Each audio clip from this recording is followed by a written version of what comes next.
दोस्तों, भारत में आज के समय में बाबाओं की एक नई पीढ़ी सामने आई है। कोई कथा करता है, कोई दरबार लगाता है और कोई दिव्य शक्तियों का दावा करता है। क्या ये सभी वाकई संत हैं या फिर ये भीड़, पैसा और प्रसिद्धि का खेल है? आज हम बात करेंगे तीन सबसे चर्चित नामों की, स्वामी प्रेमानंद जी महाराज, बाबा बागेश्वर और अनिरुद्धाचार्य जी महाराज के बारे में।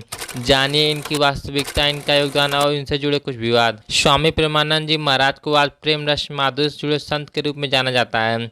उनकी भाषा में मिठास है, चेहरे पर शांति और शब्दों में कृष्ण भक्ति का रस है। उनके प्रवचन युवाओं से लेकर वृद्धों तक को आकर्षित करते हैं। उनका फोकस श्री कृष्ण की भक्ति, वैराग्य और भजन, परिवार और समाज में प्रेम फैलाना। लेकिन उनके आलोचक यह सवाल उठाते हैं कि क्या प्रेम की बातें करने वाला बाबा खुद सभी सांसारिक मोह से दूर हैं?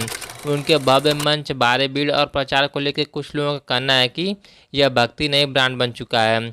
हालांकि अब तक उनके ऊपर कोई कानूनी विवाद या घोटाले की जानकारी सामने नहीं आई है। दूसरे नंबर बात करें बाबा बागेश्वर यानी पंडित धीरेन्द्र कृष्ण शास्त्री के बारे में, जिन्होंने बागेश्वर धाम सरकार को एक चमत्कारी स्थान बना दिया है।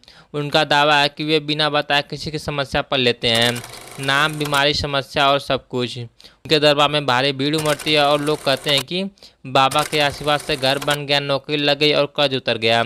लेकिन सवाल यह है कि क्या वाकई ये चमत्कार या मनोवैज्ञानिक तकनीक है?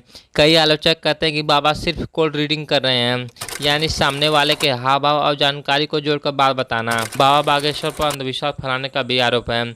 महाराष्ट्र के अंधश्रद्धा निर्मूलन समिति से टकराव और खुद को त्रिकालदर्शी बताना, जो सनातन परंपरा से मेल नहीं खाता। इनके प्रति लाखों लोगों की श्रद्धा है, लेकिन उतने ही लोगों के सवाल भी हैं। चमत्कार अभी तक विज्ञान से सिद्ध नहीं हुआ है। तीसरे नंबर बात करें अनिरुद्धाचार्य जी महाराज के बारे में। अनिरुद्धाचार्य जी महाराज को उनके तेजस्वी प्रवचनों और देवी देवताओं के प्रति समर्पण के लिए जाना जाता है। उनकी कथाओं में भावना है, भक्ति है और मंच पर जबरदस्त पकड़। उनका हनुमान जन्मोत्सव या भागवत कथा लाखों की भीड़ जुटती है। वो युवाओं को जोड़ने का कार्य करते हैं। सनातन धर्म का प्रचार, संस्कृति का संरक्षण और राष्ट्रभक्ति से जुड़ी हुई भक्ति। लेकिन उन पर भी कुछ आलोचनाएं हैं।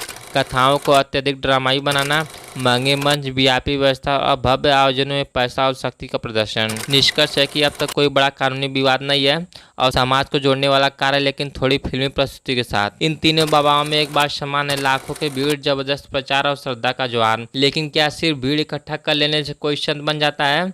हमें यह सोचना होगा कि क्या बाबा हमारी सोच को मुक्त कर रहे हैं या बस भावनाओं से खेल रहे हैं? क्या यह समाज सुधार रहे हैं या अंधश्रद्धा बढ़ा रहे हैं? क्या इनकी कथाओं में ज्ञान है या दिखावा? हमें विवेक से काम लेना होगा। भक्त बनिए लेकिन आंख मूंद कर नहीं, भक्ति कीजिए लेकिन सोच समझ कर। बाबा कोई गलत नहीं होता जब तक वह सेवा और साधना में लगा हो, लेकिन जब कोई बाबा खुद को भगवान घोषित करने लगे या चमत्कारों का व्यापार करे, तो समझ लीजिए कि अब वहाँ भक्त नहीं, ग्राहक हैं और बाबा संत नहीं, सेल्समैन बन चुका है। अगर यह वीडियो आपको अच्छी लगे तो लाइक करें, शेयर करें और चैनल को सब्सक्राइब करना ना भूलें। मिलते हैं अगली वीडियो में एक नए टॉपिक के साथ। धन्यवाद।